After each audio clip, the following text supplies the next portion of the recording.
Amnesia the bunker is phenomenal. You're immediately thrown into a hectic environment, trench warfare during World War I. As you progress, your friend Lambert is helping you escape that hellhole. After the battle, the next scene transitions to where Henri and Lambert fittingly play a game of chance to determine their fates, with the loser braving no man's land for one more patrol. But one may find winning in this case is not what they expected it to be. However, when night falls and Lambert fails to return to the safety of the bunker, Henri braves the horrors of battle to look for his companion, only to find Lambert clinging to life, barely above the muck of a crater. Henri offers him a splash of water to rouse him from near death. Henri carries Lambert over his shoulders. Unfortunately, the Kaiser's men spot them and lay down fire.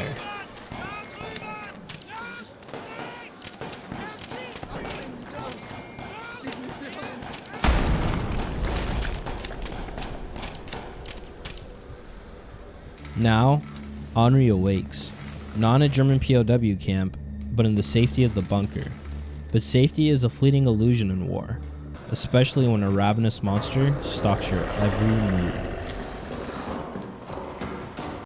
This is the fourth game in the Amnesia series. It's much different than its previous entries. Just looking around, everything is completely fucked.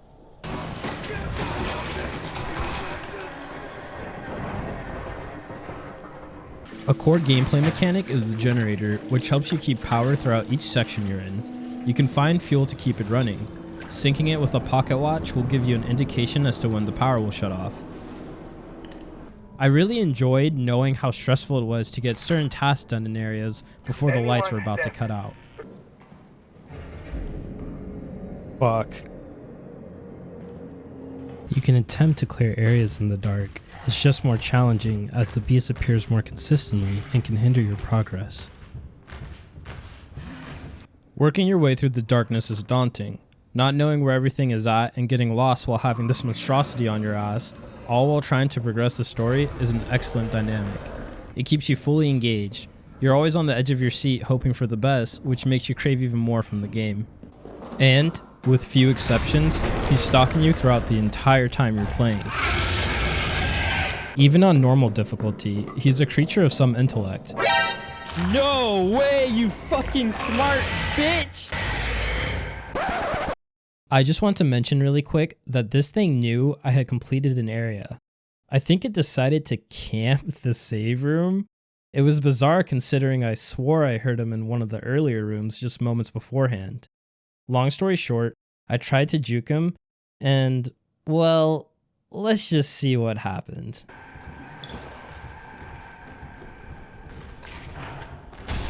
Oh, hello! He just insta-killed me. Oh, fuck no. I have to do all that over again. Oh my fucking god. Maybe. Maybe not. Maybe fuck yourself. Then, you have these annoying ass rats that are as big as Master Splinter. For being so foolish. You mother... which can block you from getting items or obstruct your pathways. They also chase you around if you're bleeding, eager to nibble on your flesh, making it tough to get practically anything done. Basically, you do not want to be injured in this game as the beast can hunt you down more easily. I personally enjoyed how it's a spike in difficulty if you're moving around areas wounded. Yet another clever mechanic that in conjunction with others gives you a rush while playing. And who can forget about the ever-present and most convenient tripwires? Noise discipline is key, which becomes painfully unfunny as one of your few handheld light sources is an obnoxious hand-cranked flashlight. Your main weapon in the game is your trusty big iron. It's great for getting yourself out of a pinch or loudly opening locks, helping you reach vital areas. But it's not Red Dead. You must make each round count like your life depends on it, because it does. Additionally, you have the locker system, which reminds me of Resident Evil 2.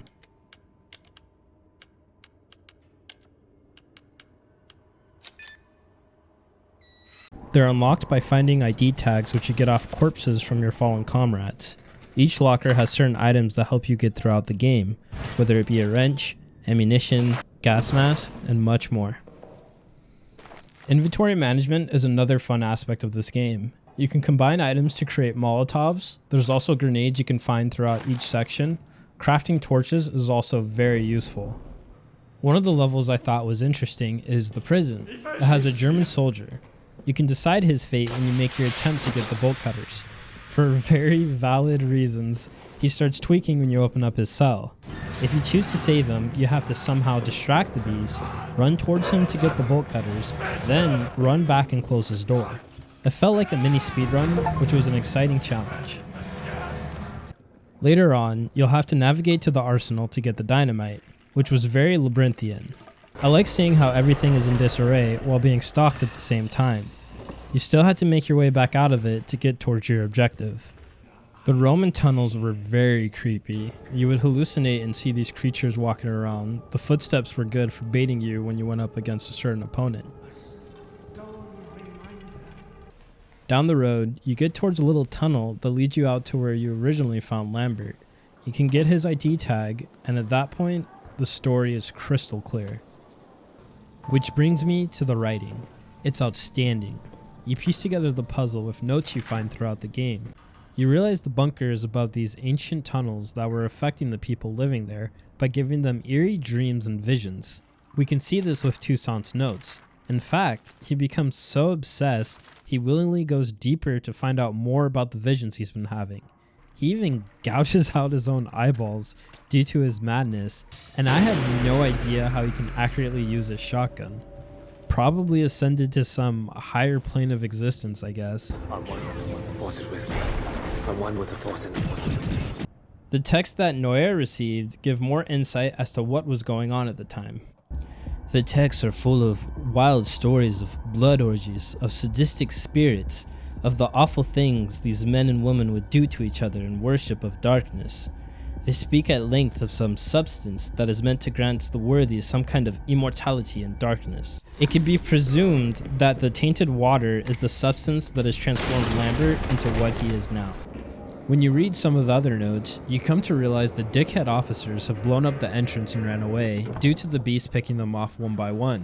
When you get to Henri's notes, you find out he played the game with loaded dice. Essentially, pulled a prank on his friend to get even after a series of pranks done on him by Lambert.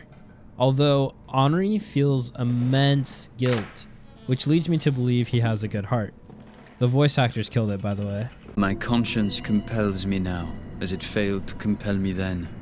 I must do something, even if it costs me my own life. I must do something lest I never sleep again. I must do something or risk greeting hell itself as a relief. I must do something. I go. Towards the end of the game, we get more insight into how badly the tainted water has corrupted Lambert. 18th July 1916. Blood on my hands. Blood on my hands. Blood on my hands. Their pain. I want more of it. I can hear Tremblay now. Coming closer. Closer. Closer. I can get what I want from him. You'll make your way to the last showdown with Lambert at the arena which they use for dark purposes. In fact, if you fall off, you actually get killed by the shadow from the first Amnesia.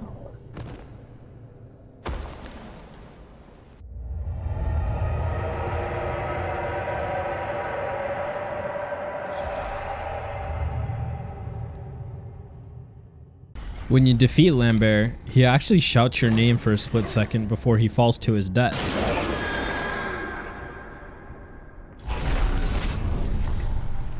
The fuel, the rats, ammo conservation, traps, beast on the inside, war on the outside, completely pincered. Everything comes together to form this overwhelming symbiosis of pressure that helps push you towards your main objective, as crazy as it sounds. Getting the fuck out as soon as possible.